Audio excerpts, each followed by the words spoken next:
Greta Thunberg పర్యావరణ ఉద్యమకారిణి. ఈమె వచ్చేసి బ్రిటిష్ నౌక ఉన్నటువంటి ఒక మద్లిన్ అనే ఒక నౌక, ఆ నౌకకి బ్రిటిష్ జెండా ఉంది. ఆమె వచ్చేసి ఆ నౌకలో బయలుదేరింది, సిసిలీ నుంచి బయలుదేరి గాజాకు వచ్చింది. గాజాలో ఏమొచ్చేసి మానవతా సహాయం చేయడానికి వచ్చిందట. అయితే ఈ నౌకలో ఉన్నటువంటి మొత్తం 12 మంది అమ్మాయిల్ని అందరినీ కలిసి ఇజ్రాయెల్ దళాలైతే అదుపులోకి తీసుకున్నాయి. దీని గురించి ఈవిడ మాట్లాడుతూ, మమ్మల్ని కిడ్నాప్ చేసే, నా పేరు గ్రెటా థన్బర్గ్, నేను పర్యావరణ ఉద్యమకారిణి అంటూ ఆవిడ సోషల్ మీడియాలో ఒక పోస్ట్ పెట్టింది. నాతో పాటు మరో 11 మంది ఉన్నారు, మొత్తం మా 12 మందిని కూడా కిడ్నాప్ చేశారంటూ ఆవిడైతే చెప్పడం జరిగింది. అయితే ఇజ్రాయెల్ దళాలు ఏం చెప్తున్నాయంటే, చుట్టూ ఆంక్షలు ఉండడం, ఇజ్రాయెల్ నలువైపుల ఆంక్షలు ఉండడం వల్ల మేము అదుపులోకి తీసుకున్నాం.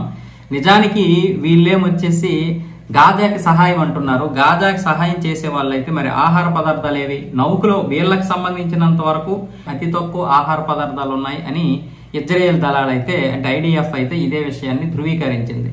అది మరి వాళ్ళు కిడ్నాప్ చేసి ఒకవేళ వీళ్ళని నిర్బంధించాలనుకుంటే ఆ ఫోన్లు అన్ని కూడా తీసుకుంటారు కదా, ఏమీ తీసుకోకుండా కేవలం వీళ్ళని నిర్బంధించారు.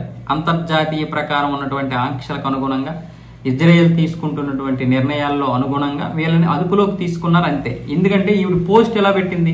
తన ఫోన్ నుంచే పోస్ట్ పెట్టింది. తన సోషల్ మీడియా వేదికగా ఇన్స్టాలోను ఫేస్బుక్ లో ఈవిడైతే పోస్ట్ పెట్టడం జరిగింది. అంటే ఫోన్లు ఏం తీసుకోలేదు, కేవలం అదుపులోకి తీసుకున్నారు. ఈవిడేమొచ్చేసి నన్ను కిడ్నాప్ చేశారు, నాకు అంతర్జాతీయంగా సహాయం కావాలి, మమ్మల్ని విడిపించండి అని అందులో రిక్వెస్ట్ పెట్టింది. వాస్తవానికి చూడండి, మీరు గాజాకి అందరూ కూడా సహాయం చేయాలనుకుంటున్నారు తప్ప, గాజా ప్రజలకు కావచ్చు, పాలస్తీన్ ప్రజలకి, కానీ హమాస్ ని ఎవరు వ్యతిరేకించడం లేదు. ఇక్కడ ఇదే ట్విస్ట్.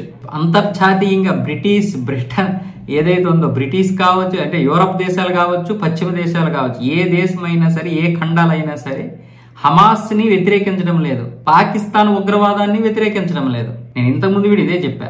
ఐక్యరాజ్య సమితి పాకిస్తాన్ కి భద్రతా మండలిలో ఉగ్రవాద నిర్మూలన కమిటీకి వైస్ చైర్మన్ పదవి ఇచ్చింది పాకిస్తాన్ కి. అది మీరు గుర్తుపెట్టుకోండి. ప్రపంచ దేశాలన్నీ భారత్ని ఒంటరి చేయడమే కాదు, ఉగ్రవాదాన్ని పెంచి పోషిస్తున్నాయి. మీరు గుర్తుపెట్టుకోండి. మనం ఉగ్రవాదంతో సర్వనాశనం అయిపోతుంటే అదే కావాలి, వాళ్ళకి అదే కావాలి. వీళ్ళందరూ కూడా మానవతా సహాయం చేయడం కంటే హమాస్ను ఆగమని చెప్పొచ్చుగా, హమాస్ను నిర్మూలించమని చెప్పొచ్చుగా పాలస్తీన్ ప్రజలకి.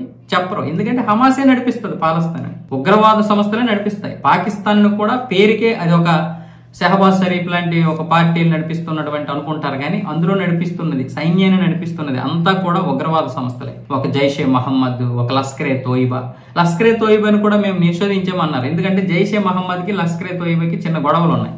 ఇప్పుడు మొత్తం ఫండింగ్ అంతా జైషే మహమ్మద్ ఇస్తుంది కాబట్టి.